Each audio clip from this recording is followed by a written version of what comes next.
What if MrBeast actually made a video on 2B2T? If you don't know already, MrBeast is one of the most fastest growing YouTubers, currently with almost 50 million subscribers. On average, just one of his videos can get around 25 million views or more. This person planned to make videos about 2B2T, yes, the oldest anarchy server in Minecraft. This YouTuber wanted to make a video of him escaping spawn. However, luckily FinMC was able to convince him otherwise and explain how him playing 2B2T would ruin the server and make him hated across the server. But would him playing really be that bad? Would him joining 2B2T ruin the server? Is this just gatekeeping, or is there a real reason behind it? Let's start off by looking at a much smaller YouTubers who have made videos on 2B2T and how they have impacted the server as a whole. Many of you may remember when a YouTuber by the name of Bobby Bojangles joined 2B2T. He created a small base and invited his fans to come to the base. He did a live stream too.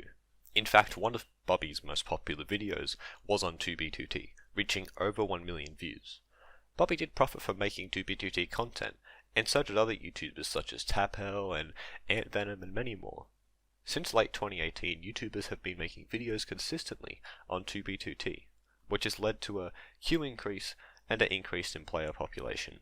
If you ask any new fag on 2B2T, they'll say that this is a good thing because 2B2T was dying in 2018 and 2017.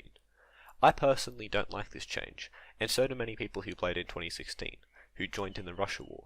For the most part, the main reason was the queue got larger, and I wasn't able to join as fast. Besides having to wait in queue a lot longer, there wasn't really any negatives about it. Similarly, when Edeka made his videos on YouTube and did his live streams on 2B2T, the community liked having basically a second Russia war. In the summer of 2019, Edeka essentially made a second Russia war happen, basically around 3 years after the first one in 2016. Edeka and his fans played the server and tried to adapt to 2B2T culture. Sadly, Edeka passed away, but his impact on the server never did. Edeka allowed a new wave of players that hadn't been since the Russia war to come onto the server. It was kind of a healthy wave of new fags. Like the Russians, a lot of Edeka's fans actually started to play 2B2T and adapt to the 2B2T culture, and the server in general. In fact, you may come across many 2B2T players currently who came from Edeka. After him joining 2B2T, a lot of other YouTubers joined. This was the problem that I saw, the real problem.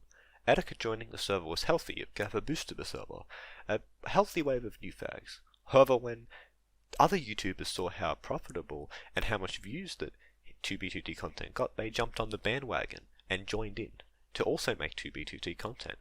Ever since then, YouTubers have been making videos to try and replicate the same views as Edeka got and Ant Venom got and other YouTubers before him.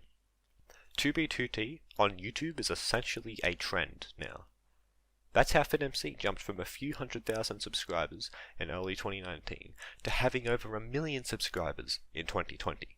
FinMC makes good content, of course, but the reason he was able to get so much attention was because of these other YouTubers who were promoting 2B2T content, which led to the trends of 2B2T on YouTube increasing. And MrBeast's content is essentially playing on trends. It's making videos that get tons of views and keep the audience engaged for the entirety of the video. Doesn't this fit a MrBeast video? Doesn't 2B2T fit a MrBeast video? Think about it. A MrBeast video needs a topic that's trending, a topic that is interesting, a topic that can keep the users engaged, and a topic that has countless possibilities and excitement. Wow, doesn't this really fit 2B2T? On 2B2T you can tell your own story and do your own things.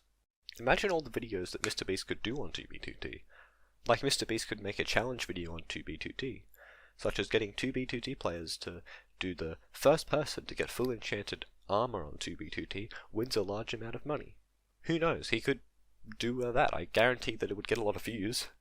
On 2B2T we've gotten videos with thousands of views, hundreds of thousands of views, even millions of views, but we've never gotten a video with tens of millions of views. Imagine if 2B2T had a viral video with 40 million fucking views. The server would fucking die. No regular players would play because they wouldn't be able to get through the queue. I wouldn't play because it wouldn't be worth waiting in the queue. Perhaps 10,000 long queue just to get into the server. That is not worth it. Now think about this, Housemaster could raise the prices of priority queue to $60 or even $100 if the queue was that long, or even more than that. And I guarantee that there would be people who would pay that money to join. None of us regular players would, but I assure you that there would be a lot of people willing to pay that money to get into 2b2t. And don't think that Housemaster would care about us and give us some sort of veteran queue. No, he doesn't care about us. In fact, Housemaster was removing all posts related to MrBeast on the 2b2t subreddit. Why? Because he doesn't want people to stop him from making a video. Housemaster wanted a video on 2b2t made on MrBeast's YouTube channel. This would allow him to make so much profit that it's incomprehensible to try and speculate how much profit that he could possibly make from a MrBeast video on 2b2t.